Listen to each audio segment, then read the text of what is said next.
Hello everyone, welcome to my another blog and motivation.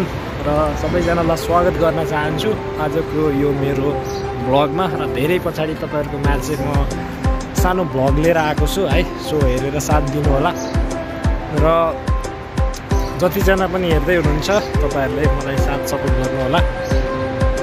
र अहिले चाहिँ म ठ्याक्कै भन्नुपर्दाखेरि रोमानिया बुकारेस्ट सेक्टर 4 मा छु। पुरै नाम चाहिँ मलाई आउँदैन है, फेरि पुरै नाम चाहिँ आउँदैन। यहाँको नामै खतरा होइन। यहाँको नामहरू पनि डेन्जर छ नि त, याद गर्नलाई कम्ती पनि 1 वर्ष लाग्छ होला मलाई चाहिँ। यहाँनिर चाहिँ मार्केटहरू छ, तपाईँले देख्न सक्नुहुन्छ। एकदमै राम्रो ठाउँ चाहिँ छ होइन, सफा चटक्क परेको। यहीँ सुत्यो भने पनि निन्द्रा चाहिँ लाग्छ होला सायद, तर अहिले जाडो छ। अहिले घाम लाग्दै पनि जाडो छ भने पछाडि बेलुका अझै जाडै हुन्छ होइन। सो हेर्न सक्नुहुन्छ भ्यू पछाडिको एकदम राम्रो छ, वाउ टाइपको छ। यहाँनिर नेपाली मार्केट पनि छ अरे, कहाँनिर यो थाहा छैन मलाई, तर यता छ अरे भनेको चाहिँ सुने हो। नेपाली मार्केट, चाइनिज मार्केट, अरू थुप्रै मार्केटहरू चाहिँ छन् रे, तर मलाई चाहिँ थाहा छैन अब। सो यो ठाउँ तपाईँहरूले हेर्न सक्नु, सानो पारिदिन्छु होइन। यहाँ सबै हामीले देख्न सक्छौँ। Wow, nice. रोडहरू पनि कति व्यवस्थित होइन, चट्टै पर्या। गाडीहरू आफ्नै तालमा, हरन सरन छैन। नेपालमा काठमाडौँमा अझ विशेष गरी काठमाडौँमा बस्नुपर्छ, हिँड्नुपर्छ, बाहिर निस्किनुपर्छ। हरन बजेर अलिअलि भएको दिमाग पनि पुरै बिगारिदिन्छ। यहाँ चाहिँ त्यो छैन, हरन सरन बज्दैन, शान्त सुन्दर वातावरण छ।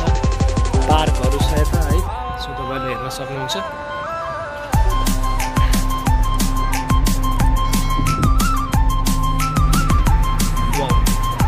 आकाश क्लिन सफा, दामी देखिया दामी।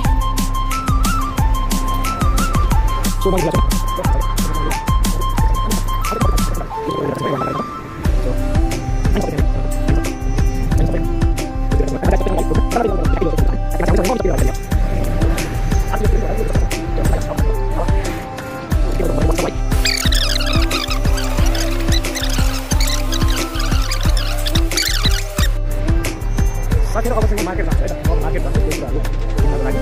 सो तपाईँले यो चाइना मार्केट छ, चाइना मार्केटमा चाहिँ मैले छैन, मसँग धेरै पैसा छैन, त्यो कारण हो।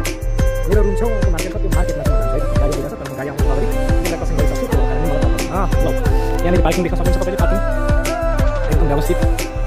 पार्किङ खोइ भनेर सोच्नु होला, पार्किङ छैन, पार्क हो यो, पार्क पनि होइन, के हो भन्नु होला, के हो मलाई नै थाहा छैन। यो बेला चाहिँ अलिकति इन्टरटेनमेन्ट होइन, एउटा इन्टरटेनमेन्ट चाहिन्छ। इन्टरटेनमेन्ट इङ्ग्लिस बोल्न नै अलि आउँदैन, त्यो भएर अलिक गाह्रो हुन्छ। तपाईँले मिलाएर चाहिँ बुझ्दिनु होला है त, चट्टै लगाएर चाइना नपरो। जापानका टिकटक स्टोर माइला पाइले भन्थे चाइना नपरो, त्यस्तै मेरो मुखबाट पनि आयो चाइना नपरो भन्ने शब्द। सो साथीहरू अब चाहिँ म यो मेगा इमेज भन्ने मार्केट जाँदैछु। रोमानियामा बस्ने मान्छेले मेगा इमेज भन्ने सबैलाई थाहा होला सायद होइन। मार्केट म गइसकेपछि टक्क यसले ढोका आफै खोलिदिन्छ क्या। फेरि बडो आनन्दको छ, खोल्नै पर्दैन यार है त, एक खोलिदियो। म यता जान्छु अब, यता होला।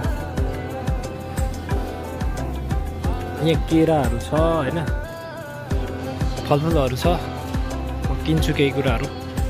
साथीहरू म केरा किन्न गइरहेको छु। केरालाई चाहिँ 8 रुपियाँ 79 पैसा रहेछ, नेपाली हिसाब गर्दा चाहिँ लगभग छ होइन। अब म यसलाई 1 केजी लान्छु है त। केजीको चाहिँ ठ्याक्कै मैले यहाँ ल्याएर जोखेँ होइन, 1 केजी लगभग रहेछ, केही लाँदैछु म चाहिँ। साथीहरू मैले चाहिँ यो फेन्टा र केरा किनेँ होइन। फेन्टालाई चाहिँ 4.59 रहेछ लगभग। तपाईँको कति हो भन्दाखेरि 150 को हाराहारीमा आउने रहेछ हिसाब गर्दा नेपालमा। सो मैले चाहिँ केरा र फेन्टा किनिसकेँ साथीहरू। अब चाहिँ म गइरहेको छु भन्दा नि यहाँ बसेर खानु पऱ्यो। फेन्टा चाहिँ त्यस्तो पछाडि चाहिँ भन्नु है त। सो यहाँनिर बस्ने ठाउँ पनि छ है, राम्रो चिटिक्कै पर्या।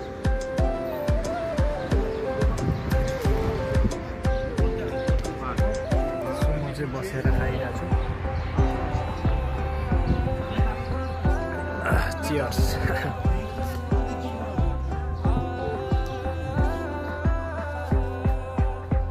साथीहरू मैले चाहिँ यो केरा र एउटा फेन्टा किनेको थिएँ। यसको दाम चाहिँ भन्नुपर्दा 458 नेपाली पर्न जाँदो रहेछ। कतिवटा केरा खाँदा 2, 4, 6वटा छ अनि एउटा फेन्टा नर्मल्ली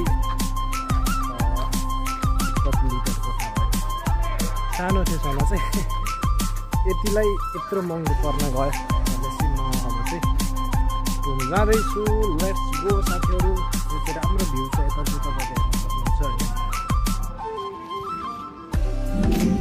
सो नेक्स्ट भिडियोमा हामी फेरि भेट्नेछौँ। त्यति दिनसम्म मेरो च्यानलमा नयाँ हुनुहुन्छ भने सब्सक्राइब गरेर छेउमा रहेको बेल आइकनलाई दबाइदिनु होला ताकि मैले हालेका हरेक भिडियोहरू तपाईँले हेर्न सक्नुहुनेछ। So thank you very much. Have a great day.